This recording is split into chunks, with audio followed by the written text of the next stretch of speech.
শুরু হলো সব খবর। যমুনা টেলিভিশনের নিয়মিত এই আয়োজনে আপনাদের স্বাগত জানাচ্ছি আমি মৌসুমী আহমেদ। বর্তমান সরকার দুর্নীতির বিরুদ্ধে প্রতিশ্রুতিবদ্ধ বলে টিআইবিকে জানিয়েছেন প্রধানমন্ত্রী তারেক রহমান। সকালে সচিবালয়ে সরকার প্রধানের সঙ্গে বৈঠক শেষে একথা জানান টিআইবির নির্বাহী পরিচালক ইফতেখারুজ্জামান। তিনি জানান, সুশাসন ও দুর্নীতি বিরোধী অঙ্গীকার বাস্তবায়নে প্রধানমন্ত্রীকে বেশ কিছু পরামর্শ দিয়েছে টিআইবি। প্রধানমন্ত্রীও দুর্নীতির বিরুদ্ধে সরকারের কঠোর অবস্থানের কথা জানিয়েছেন। এদিকে প্রধানমন্ত্রীর সঙ্গে বৈঠক শেষে ধর্মমন্ত্রী জানিয়েছেন, অনিয়ম, দুর্নীতি ও অব্যবস্থাপনার কারণে অধিকাংশ ওয়াকফা সম্পত্তি বেহাল অবস্থায় আছে। সকালে সচিবালয়ে প্রধানমন্ত্রী তারেক রহমানের সঙ্গে সৌজন্য সাক্ষাৎ করেন বাংলাদেশ ওয়াকফর প্রশাসক সাফিজউদ্দিন আহমেদ। সাক্ষাতে ওয়াকফ প্রশাসক প্রধানমন্ত্রীর কাছে বর্তমান কার্যক্রম এবং দেশের ওয়াকফ সম্পত্তি ব্যবস্থাপনার সার্বিক চিত্র তুলে ধরেন। পরে ব্রিফিংয়ে ধর্মমন্ত্রী জানান, দেশে 6,14,570 একর ওয়াকফ সম্পত্তি আছে। এসব সম্পত্তি পুনরুদ্ধার ও লুটপাট বন্ধে প্রধানমন্ত্রী তারেক রহমান নির্দেশ দিয়েছেন। এই জন্য মাননীয় প্রধানমন্ত্রী যাচ্ছেন, ওয়াকিফরা যে উদ্দেশ্যে ওয়াকফ করে গেছেন ওনাদের উদ্দেশ্যটা যেন সুষ্ঠু সুন্দরভাবে বাস্তবায়িত হয়। যে উদ্দেশ্যে ওনারা ওয়াকফ করে গেছেন সেই উদ্দেশ্যে যেন উপার্জিত আয়গুলি ব্যয় করা হয়, যাতে এখানে থাকবে না চুরি, থাকবে না দুর্নীতি, থাকবে না কোনো অন্যায়।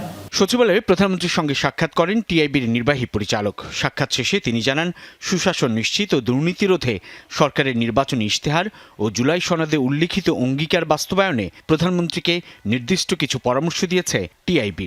সম্পূর্ণ ইতিবাচকভাবেই তিনি আমাদের পরামর্শগুলো শুনেছেন এবং বলেছেন যে আমাদের সাথে প্রায় শতভাগ একমত এবং চেষ্টা করবেন সেগুলো বাস্তবায়নের জন্য সরকারের সাধ্যমতো অগ্রসর হওয়ার জন্য। দুদকের মতো প্রতিষ্ঠান অনতিবিলম্বে পুনর্গঠন করা উচিত, এই বিষয়টি আমি মাননীয় প্রধানমন্ত্রীর দৃষ্টি আকর্ষণ করেছি। ইফতেখারুজ্জামান জানান, 2028 সালে অনুষ্ঠিতব্য আন্তর্জাতিক দুর্নীতি বিরোধী কনফারেন্সটি বাংলাদেশে আয়োজনে প্রধানমন্ত্রীর সহযোগিতা চেয়েছে টিআইবি। 2028-এর যে কনফারেন্সটি হবে, আন্তর্জাতিক দুর্নীতি বিরোধী কনফারেন্স, সেটি বাংলাদেশে হোস্ট করা উচিত আমি মনে করি, টিআইবি মনে করি। এবং এই প্রস্তাবটি নিয়ে আমি আজকে মাননীয় প্রধানমন্ত্রীর সাথে কথা বলেছি। তিনি এক বাক্যে আমার সাথে সম্মত হয়েছেন যে তিনি নীতিগতভাবে একমত এবং সরকার যদি মন্ত্রিপরিষদ যদি সম্মত হয় তাহলে সেটির সম্ভাবনা আছে। এদিকে দুপুরে মন্ত্রিপরিষদ সভাকক্ষে ক্রয় সংক্রান্ত মন্ত্রিসভা কমিটির বৈঠক অনুষ্ঠিত হয়েছে।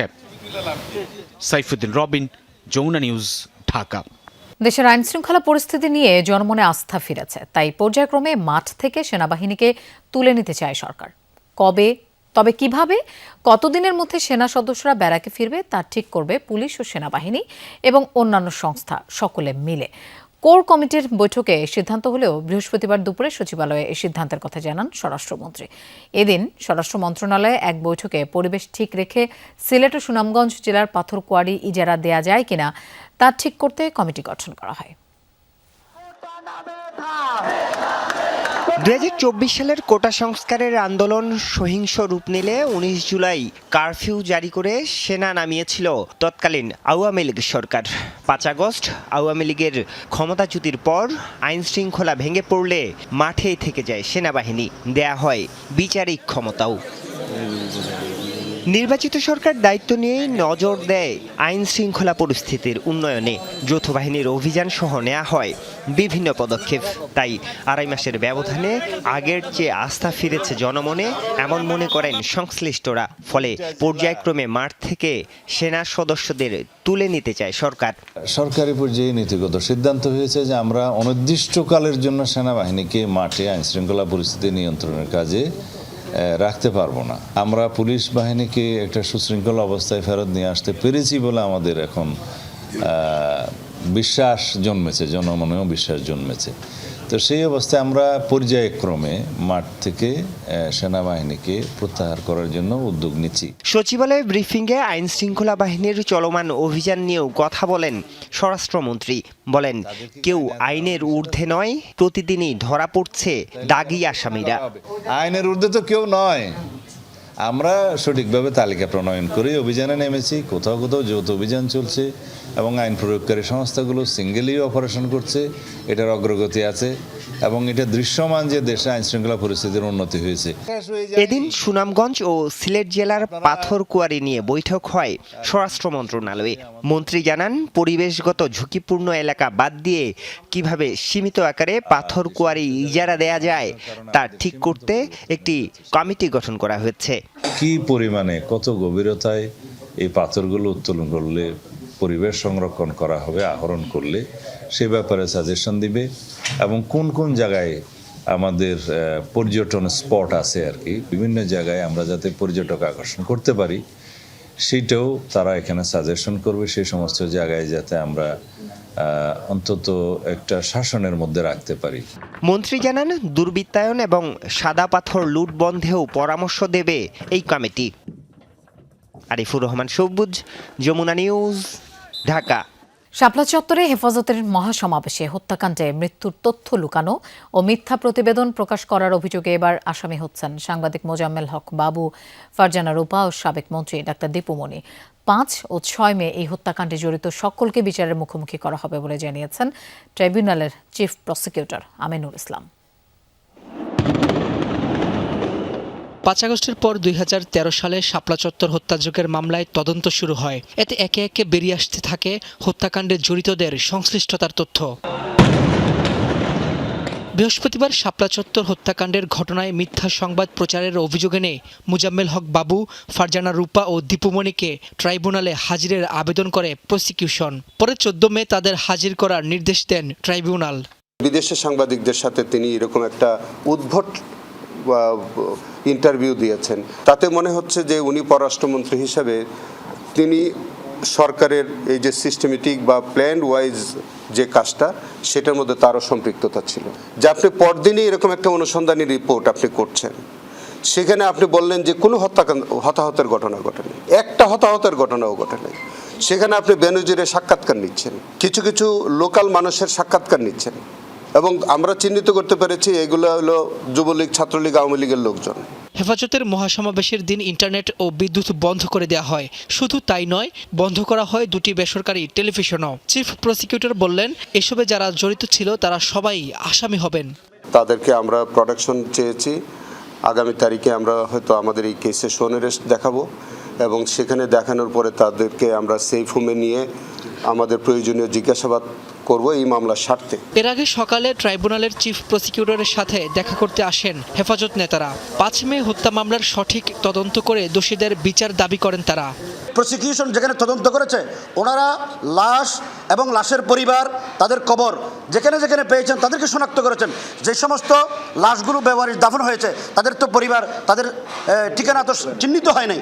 সুতরাং এইগুলিকে আরও যাচাই বাছাই করে চূড়ান্ত পর্যায়ে যেন তালিকা হয়, এই জন্য আমরা সহযোগিতা করছি। চিফ প্রসিকিউটর বললেন, শক্তিশালী তথ্য প্রমাণ দিয়েই আগামী 7 জুনের মধ্যে তদন্ত প্রতিবেদন দেয়া হবে এবং তাদের যদি সংশ্লিষ্টতা পাওয়া যায় তাদেরকে মামলার মধ্যে আনা যাবে। রাব্বি হোসেন, যমুনা নিউজ, ঢাকা। জুলাই গণ অভ্যুত্থানে রাজধানীর মোহাম্মদপুরে 9 জনকে হত্যায় মানবতা বিরোধী অপরাধের একটি মামলায় শেখ ফজলে নূর তাপস, জাহাঙ্গীর কবির নানক, ডিএমপির সাবেক কমিশনার হাবিবুর রহমান সহ 28 আসামির বিরুদ্ধে অভিযোগ গঠনের আদেশ পিছিয়ে 10 মে নির্ধারণ করা হয়েছে। এই মামলায় গ্রেফতার আছেন নিষিদ্ধ ছাত্রলীগের মোহাম্মদপুর থানা শাখার 4 নেতা, বাকিরা পলাতক।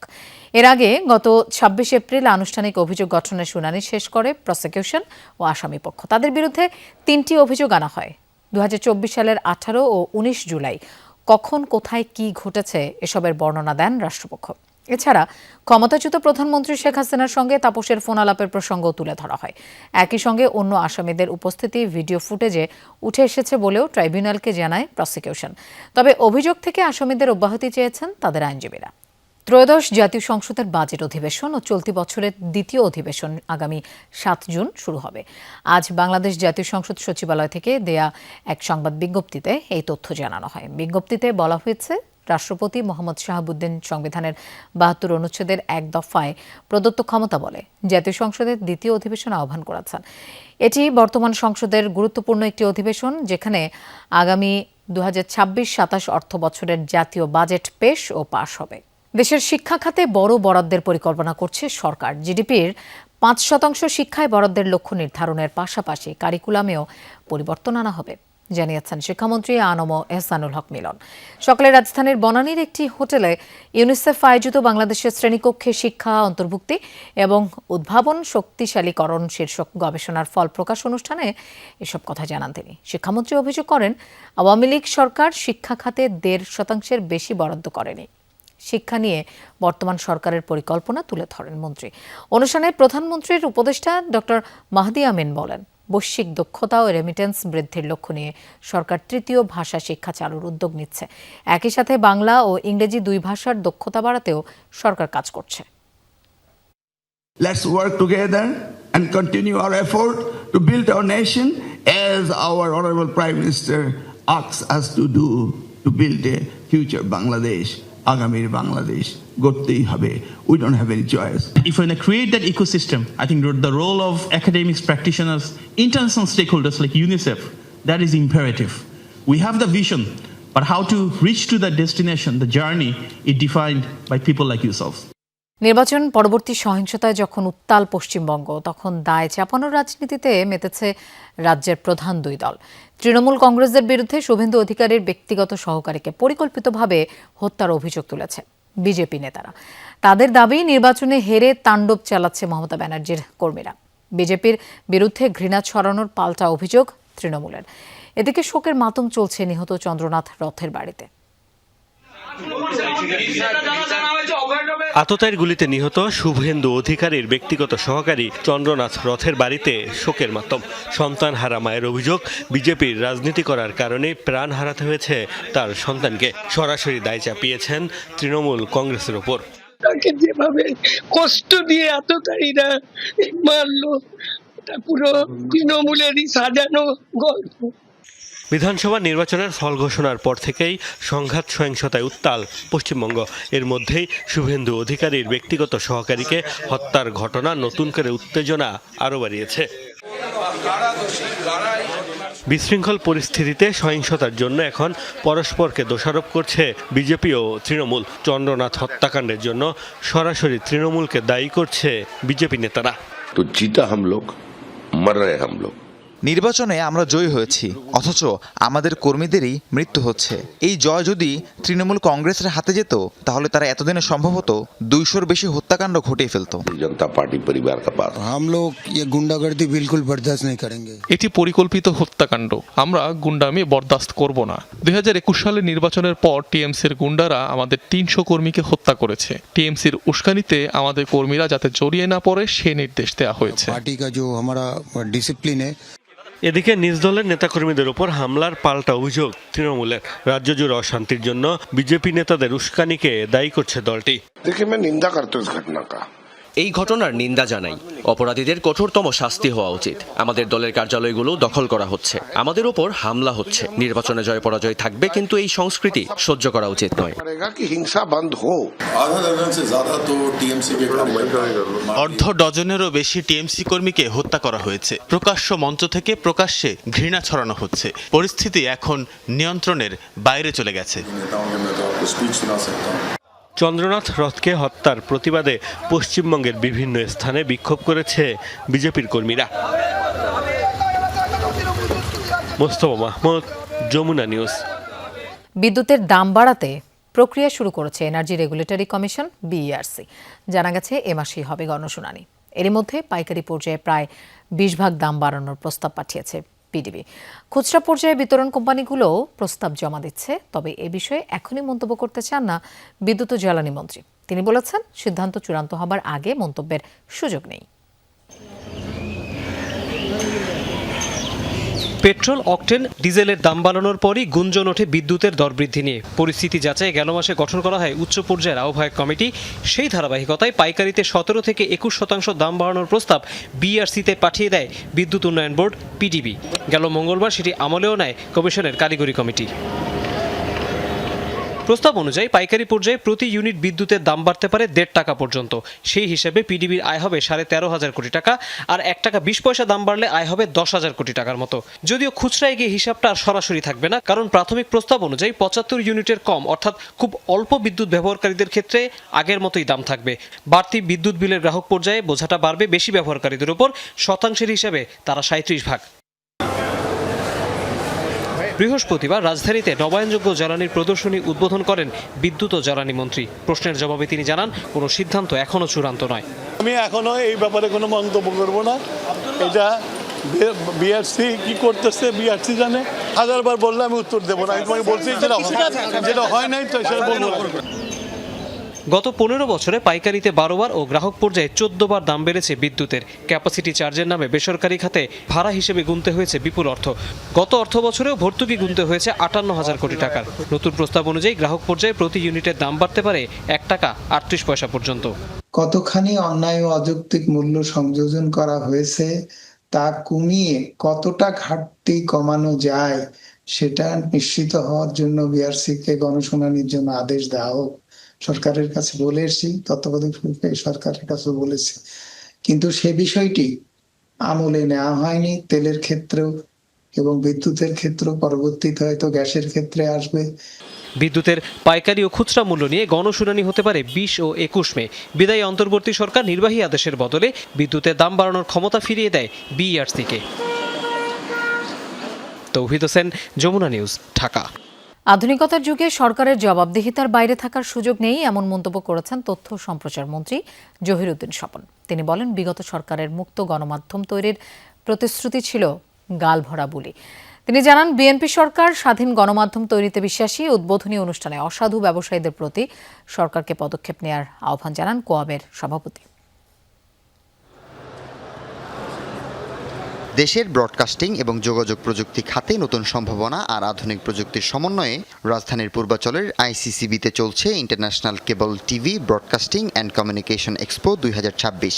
দ্বিতীয়বারের মতো কেবল অপারেশন অ্যাসোসিয়েশন অব বাংলাদেশ কোয়াব এই আয়োজন করল।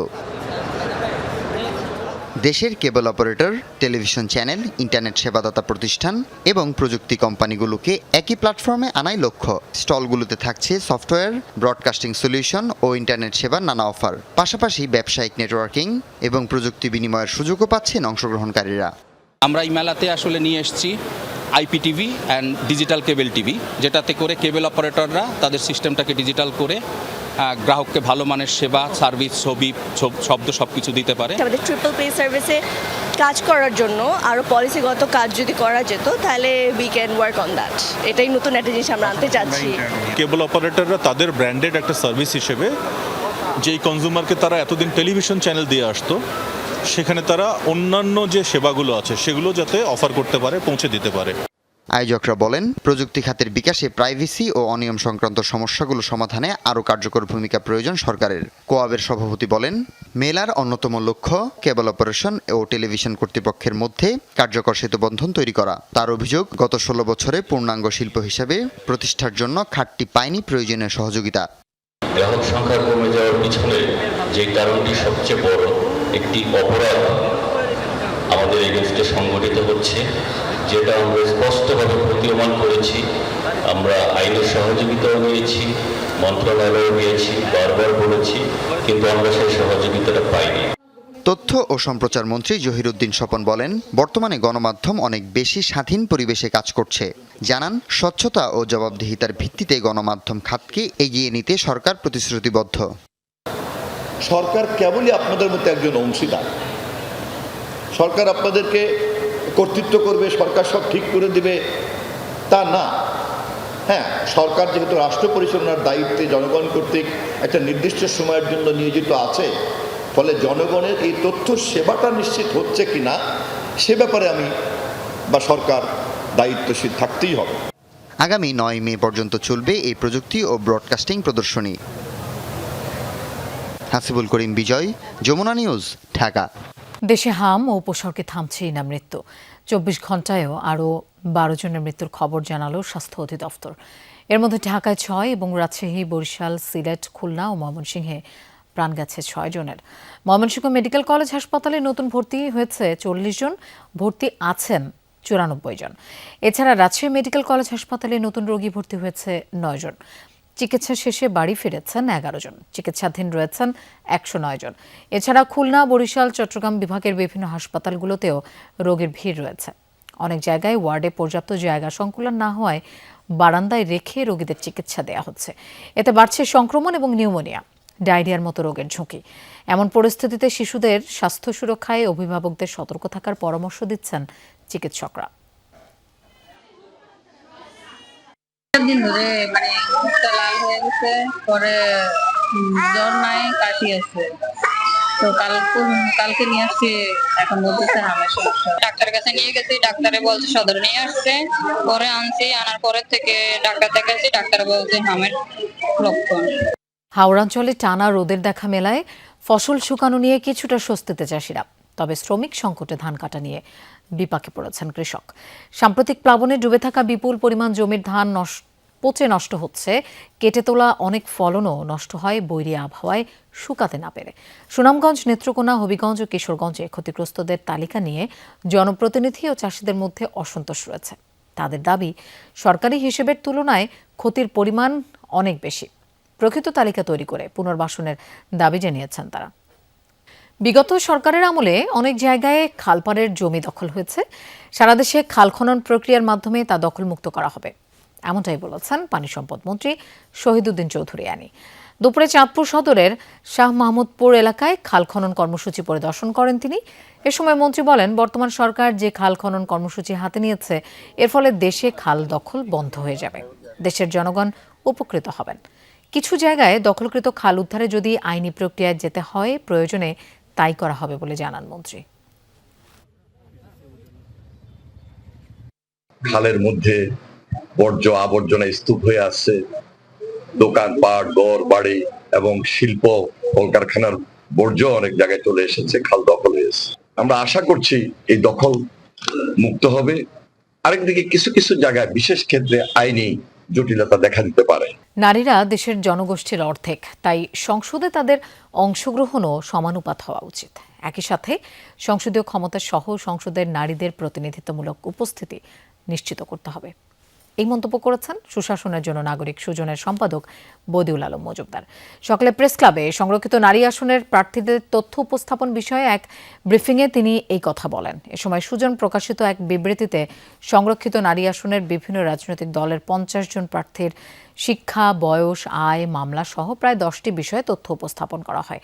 বদিউল আলম বলেন, সংসদে নারী আসন বাড়াতে হবে। একই সাথে পুরুষের অর্ধেক হলেও জনপ্রতিনিধিত্বের ক্ষেত্রে বৈষম্যের শিকার নারীরা। তাই রাজনৈতিক ক্ষমতায়ন এবং সিদ্ধান্ত গ্রহণ প্রক্রিয়ায় নারীর অংশগ্রহণ বৃদ্ধির দাবি জানান তিনি। বলেন, জাতীয় নির্বাচনে রাজনৈতিক দলগুলো 15% নারী আসন দেওয়ার কথা বললেও প্রতিশ্রুতি রাখেনি। সাধারণ আসনের মতো সংরক্ষিত নারী আসনের সংসদ সদস্যদের অধিকার, দায়িত্ব ও কর্তৃত্ব হতে হবে সমান।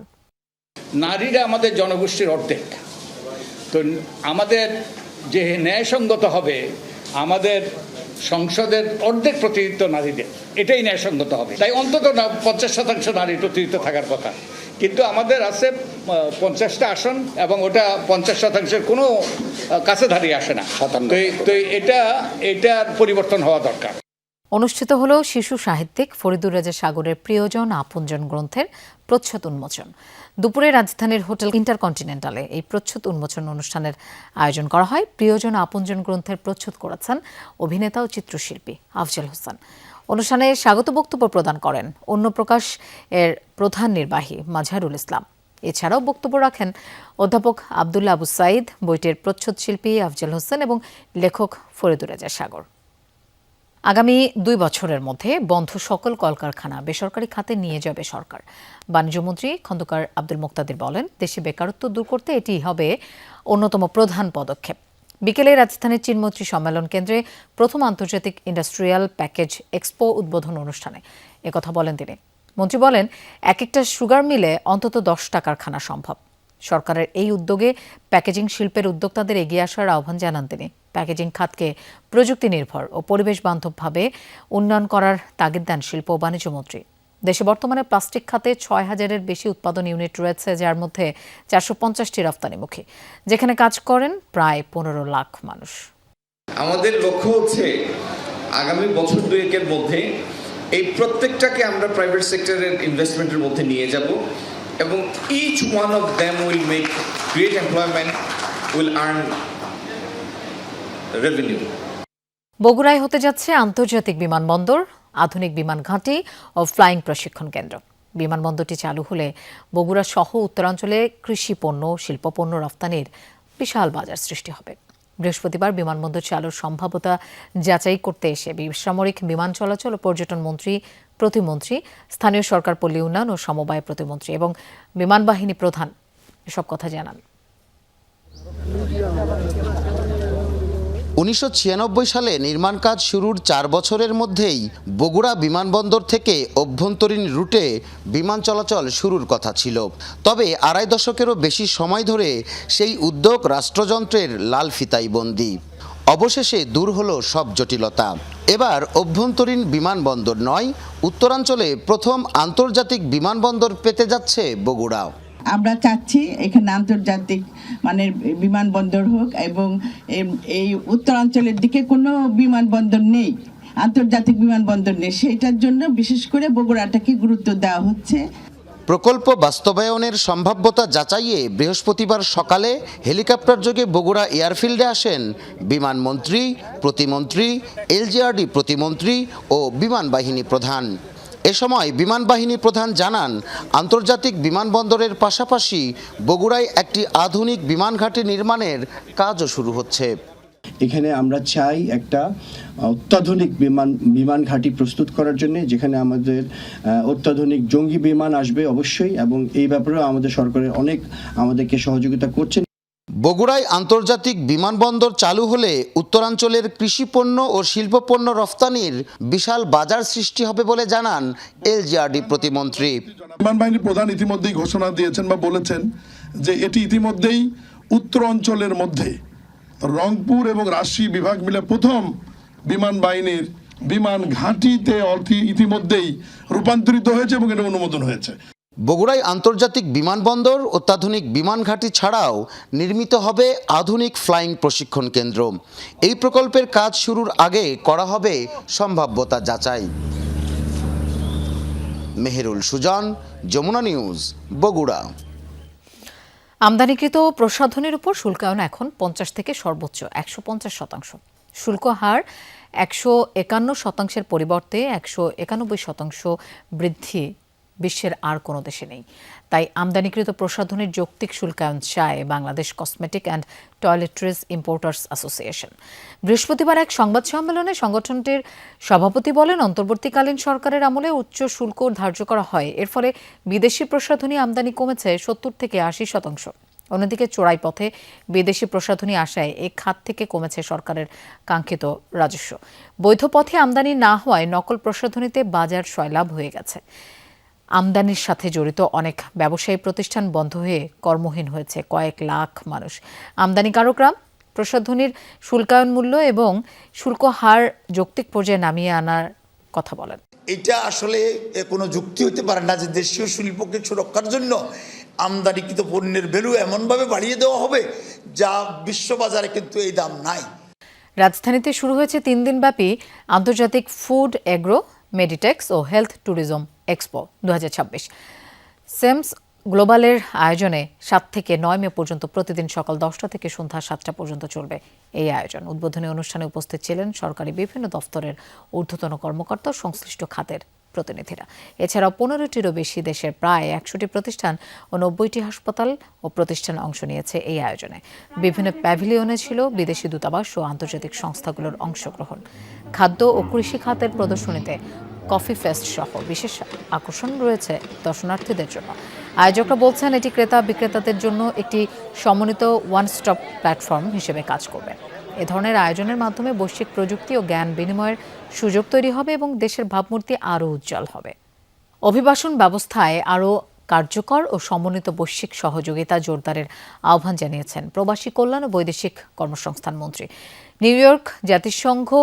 নিউ ইয়র্কে জাতিসংঘ সদর দফতরে অনুষ্ঠিত ইন্টারন্যাশনাল মাইগ্রেশন রিভিউ ফোরামের multi stakeholder round table 4-এর সহ সভাপতির বক্তব্যে এই আহ্বান জানান তিনি। বলেন, অভিবাসী শ্রমিকদের ব্যবহারযোগ্য শ্রমশক্তি হিসেবে নয়, বরং অধিকার সম্পন্ন মানুষ হিসেবে বিবেচনা করতে হবে। এজন্য মর্যাদা, সুরক্ষা ও সবার কল্যাণ নিশ্চিত করতে অভিবাসন ব্যবস্থাপনায় সমগ্র সরকার ও সমগ্র সমাজ ভিত্তিক সমন্বিত পদ্ধতি গ্রহণ অপরিহার্য। বাংলাদেশ পাকিস্তান টেস্ট সিরিজের খবর। কাল শুরু হতে যাচ্ছে লাল বলের লড়াই। 2 ম্যাচ টেস্ট সিরিজের প্রথম ম্যাচে মুখোমুখি হবে 2 দল। মিরপুরে ম্যাচ শুরু হবে সকাল 10টায়। 2 বছর আগে পাকিস্তানের মাটিতে টেস্ট সিরিজ জয়ের স্মৃতি ফিরিয়ে আনতে চান বাংলাদেশ অধিনায়ক নাজমুল হোসেন শান্ত, যেখানে অধিনায়কের তুরুপের তাস তাসকিন, নাহিদ রানা, শরীফুলদের নিয়ে গড়া পেস আক্রমণ। অন্যদিকে শান মাসুদ, বাবর আজম, রিজওয়ানদের অভিজ্ঞতা বড় পুঁজি সফররতদের। বৈশাখের তীব্র গরমে মিরপুরের হোমা ক্রিকেটে ব্লেজার পরে হাজির বাংলাদেশ অধিনায়ক নাজমুল হোসেন শান্ত ও পাকিস্তান কাপ্তান শান মাসুদ। তবে এটাই জেন্টলম্যানস গেম টেস্ট ক্রিকেটের প্রথা। ট্রফি নিয়ে আনুষ্ঠানিক ফটো সেশন, তাই তো এই বিশেষ শান্ত আর শান। দুজনের মুখেই ছিল হাসি, পারস্পরিক সম্মান। তবে মাঠের লড়াইয়ে যে কেউ কাউকে ছাড় দেবে না এক বিন্দুও, কারণ 2 দলের অধিনায়কেরই চাওয়া ম্যাচ জয়ে সিরিজ শুরু করা। কাগজ কলমের শক্তি, অতীত পরিসংখ্যান, র্যাঙ্কিং সবকিছুর বিচারে ফেভারিট পাকিস্তান। তবে বাংলাদেশ দল দারুণ আত্মবিশ্বাসী। সেটা অনুশীলনে শান্তদের নির্ভর দেখেই বোঝা যায়। কারণটা অবশ্য স্পষ্ট, দলের ভালো ফর্ম। সাম্প্রতিক সময়ে পাকিস্তানের বিপক্ষে 3 ফরম্যাটেই আধিপত্য দেখিয়েছে বাংলাদেশ। বোলিং অ্যাটাকটাও এক্সপেরিয়েন্স, ব্যাটসম্যান বেশ কয়েকটা ব্যাটসম্যান আছে অনেক দিন ধরে খেলছে এই ফরম্যাটে, এবং টেস্ট ক্রিকেটে আমার মনে হয় যে স্পেশালি ব্যাটসম্যানগুলো সেটেল আছে, বেশ কয়েকটা সিরিজ একসাথে আমরা খেলছি। সো আমার মনে হয় যে প্রপার স্পোর্টিং উইকেট থাকলে আমাদের টিমের জন্য ভালো। প্রথম টেস্টের জন্য মিরপুরে তৈরি করা হয়েছে সবুজ উইকেট। সম্ভবত 4 মিলিমিটার ঘাস রাখা হয়েছে 7 নম্বর পিচে, যেখানে পেসাররা শুরুতে সহায়তা পাবে নিশ্চিত। তাই তো একাদশে তাসকিন, নাহিদ রানার সঙ্গী হবেন শরীফুল অথবা এবাদতের যে কেউ। 2 স্পিনারের স্পটে মিরাজ ও তাইজুলের জায়গা নিশ্চিত বলাই যায়। বাকি 6 স্পট ব্যাটারদের। না, আমার তানজিদ তামিমকে নিয়ে অনেক লম্বা সময় ধরেই আমরা আলাপ করছিলাম। আমি পার্সোনালি ফিল করি যে ফার্স্ট ইনিংসটা খুব ইম্পর্টেন্ট হয়ে যায় একটা টিমের জন্য, স্পেশালি ব্যাটিংয়ের ক্ষেত্রে, ইভেন বোলিংয়ের ক্ষেত্রেও। বাট আমি যেটা পার্সোনালি চাই যে ভালো উইকেটে কন্ডিশন যদি ডিমান্ড করে ভালো রান হবে, সেই ক্ষেত্রে 400 প্লাস যদি আমরা করতে পারি, রান করাটা ইম্পর্টেন্ট। তবে পাকিস্তান দল খুবই শক্তিশালী, মাথায় রাখতে হবে সেটাও। ইমামুল হক, শান মাসুদ, বাবর আজম, সালমান আগা, মোহাম্মদ রিজওয়ান, সৌদ শাকিলের মতো অভিজ্ঞ ও পরীক্ষিত ব্যাটার আছে দলটিতে। সেই সাথে বোলিং লাইন আপে আছে সাজিদ খান ও নোমান আলীর মতো স্পিনার। পেস ডিপার্টমেন্টে আছে হাসান আলী, শাহিন শাহ আফ্রিদি, মোহাম্মদ আব্বাসের মতো হেভিওয়েট। তাই তো 2024 সালে সিরিজ হারের পর এবার জয় চান শান মাসুদ। আমি মনে করি না আমাদের দল প্রতিশোধ শব্দটি ধারণ করে। বাংলাদেশ দলকে কৃতিত্ব দিতে হবে। তারা 2024 সালে যেভাবে আমাদের হারিয়েছে, সেই ম্যাচে কিন্তু অনেক সময় আমরা ভালো অবস্থানেও ছিলাম, কিন্তু সেটা ধরে রাখতে পারিনি। এবার যেন ভালো অবস্থাটা জয়ে রূপান্তর করতে পারি, সেটাই আমাদের লক্ষ্য। ঢাকা টেস্ট শুরুর আগে বাংলাদেশ পাকিস্তান 2 দলের টিম ম্যানেজমেন্টের মাথায় একটা বাড়তি চিন্তা আছে, আর সেটা হলো বৃষ্টি। কেননা গেল কয়েকদিনে দেশে প্রায়শই বৃষ্টি হয়েছে। তবে আবহাওয়ার পূর্বাভাস বলছে শুক্রবার ম্যাচের প্রথম দিন ম্যাচ চলাকালীন বাগড়া দেবার সম্ভাবনা নেই বৃষ্টির। পূর্বাভাস অনুযায়ী সন্ধ্যা 6টার পর বৃষ্টি হতে পারে ঢাকা শহরে। হাসিনুর রহমান, যমুনা স্পোর্টস মিরপুর শেরেবাংলা জাতীয় ক্রিকেট স্টেডিয়াম, ঢাকা। পূর্ববর্তী সরকারের উপর দায় না চাপিয়ে হামের প্রাদুর্ভাব বৃদ্ধি ও মৃত্যুর ঘটনায় জড়িতদের শাস্তি নিশ্চিত করার আহ্বান জানিয়েছেন বিরোধী দলীয় চিফ হুইপ নাহিদ ইসলাম। দুপুরে চট্টগ্রাম প্রেস ক্লাবে দলীয় অনুষ্ঠানে অংশ নিয়ে এসব কথা বলেন তিনি। এ সময় নগরের বিভিন্ন রাজনৈতিক দলের 2000-এর বেশি নেতাকর্মী ও নাগরিকরা জাতীয় নাগরিক পার্টি এনসিপিতে যোগদান করেন। অনুষ্ঠানে অন্যান্যের মধ্যে উপস্থিত ছিলেন এনসিপির দক্ষিণাঞ্চলের সমন্বয়ক ও সংসদ সদস্য হাসনাত আবদুল্লাহ সহ কেন্দ্রীয় ও স্থানীয় নেতৃবৃন্দ। সদ্য যোগ দেয়া এসব সদস্যরা সংগঠনের ভাবমূর্তি অক্ষুণ্ণ রেখে কাজ করবে বলে আশা করেন নাহিদ ইসলাম। এই সংকটের জন্য প্রকৃতভাবে যে দোষী তার বিচার নিশ্চিত করুক সরকার, কিন্তু কেবল পূর্ববর্তী সরকারের উপর দায় চাপিয়ে দিয়ে এই সরকার তার নিজের কোনো দায় নেবে না, এটা হতে পারে না। আজকে দুঃখ হয় এই বিএনপি হচ্ছে হাইজ্যাক হয়ে গিয়েছে আওয়ামী লীগের দ্বারা। অত্যন্ত পরিতাপের বিষয়, বিএনপি তাদের নেতা কর্মীরা যেই বাংলাদেশের স্বপ্নে তারা এই জেল জুলুম খেটেছে, বিএনপি এই স্বপ্ন থেকে অনেক দূরে চলে গিয়েছে। রংপুরে আলাদা স্থানে দুজনকে হত্যা করেছে দুর্বৃত্তরা। এছাড়া যশোর, বাগেরহাট, নরসিংদী ও খাগড়াছড়িতে 4 জনকে হত্যার ঘটনা ঘটেছে। হত্যাকাণ্ডে জড়িত সন্দেহে কয়েকজনকে আটক করেছে পুলিশ। এদিকে নারায়ণগঞ্জ ও নরসিংদী থেকে দুজনের মরদেহ উদ্ধার করা হয়েছে। ফসলি জমির মাঝে গভীর নলকূপের ঘর, ভেতরে হাত পা বাঁধা অবস্থায় মেলে নৈশ প্রহরী মফিজার রহমানের মরদেহ। রংপুর পীরগঞ্জের বড় উমরপুর গ্রামের কৃষকরা সকালে মাঠে কাজ করতে গেলে মরদেহ দেখতে পান। প্রাথমিকভাবে পুলিশের ধারণা, দুর্বৃত্তরা মফিজারকে হাত পা বেঁধে হত্যা করার পর বৈদ্যুতিক ট্রান্সফরমার সহ অন্যান্য মালামাল চুরি করে। এছাড়া মিঠাপুকুরের কসবা এলাকায় আমবাগান থেকে গলাকাটা অবস্থায় আবু সাইদ নামে এক কৃষকের মরদেহ উদ্ধার হয়েছে। বুধবার থেকে নিখোঁজ ছিলেন তিনি। যশোরের অভয়নগরে দোকান ভাড়া দেয়কে কেন্দ্র করে এক ব্যবসায়ীকে কুপিয়ে হত্যার অভিযোগ উঠেছে। স্থানীয়রা জানান, আনিসুর রহমানের মালিকানাধীন ভবনের একটি দোকান ভাড়া নিতে যান পীরবাড়ি এলাকার বাসিন্দা শাহ মাহমুদ। ভাড়া দিতে না চাইলে কথা কাটাকাটির এক পর্যায়ে আনিসুরকে কুপিয়ে হত্যা করে মাহমুদ ও তার লোকজন। আমরা ইতিমধ্যে লাশের সুরতাল রিপোর্ট প্রস্তুত করেছি এবং ময়নাতদন্তের জন্য যশোর 250 শয্যা বিশিষ্ট যে হাসপাতাল, সে হাসপাতালে প্রেরণ করা হয়েছে। বাগেরহাটের চিতলমারীতে জুস কেনাকে কেন্দ্র করে দোকানিকে কুপিয়ে হত্যার অভিযোগ উঠেছে ক্রেতার বিরুদ্ধে। পুলিশ জানায়, পণ্যের মান নিয়ে বাকবিতণ্ডার এক পর্যায়ে দোকানদার মুজাহিদ মোল্লাকে কুপিয়ে হত্যা করে একই এলাকার বাইজিদ। অভিযুক্তকে গ্রেফতার করা হয়েছে। খাগড়াছড়ির পানছড়িতে ইমন হোসেন নামের এক যুবককে গুলি করে হত্যা করা হয়েছে। ভোরে উপজেলার ইসলামপুর এলাকায় এ ঘটনা ঘটে। স্থানীয়রা জানায়, ইমন এলাকার সমিলের সামনে দিয়ে হেঁটে যাওয়ার সময় কয়েকজন অস্ত্রধারী দুর্বৃত্ত তাকে লক্ষ্য করে গুলি চালায়। ঘটনাস্থলে মৃত্যু হয় তার। এদিকে নারায়ণগঞ্জের সিদ্ধিরগঞ্জে তালাবদ্ধ ঘর থেকে বর্ষা আক্তার নামে এক গার্মেন্টস কর্মীর গলাকাটা মরদেহ উদ্ধার করেছে পুলিশ। এছাড়া নরসিংদীর বেলাবই ধানক্ষেত থেকে আপন মিয়া নামে এক যুবকের মরদেহ উদ্ধার করা হয়। Rahim Sarwar, Jamuna news. Urban primary health care প্রকল্পের আওতায় কর্মরত 4382 কর্মকর্তা কর্মচারীর চাকরি বহালের দাবিতে সংবাদ সম্মেলন করেছে সংশ্লিষ্টরা। বক্তারা জানান, প্রকল্পের অধীনে নির্মিত 192টি স্বাস্থ্যকেন্দ্র স্থানীয় সরকার বিভাগ থেকে স্বাস্থ্য মন্ত্রণালয়ে হস্তান্তরের প্রক্রিয়া চলছে। এতে স্বাস্থ্যসেবা কার্যক্রমে অনিশ্চয়তা তৈরি হয়েছে বলে আশঙ্কা প্রকাশ করেন তারা।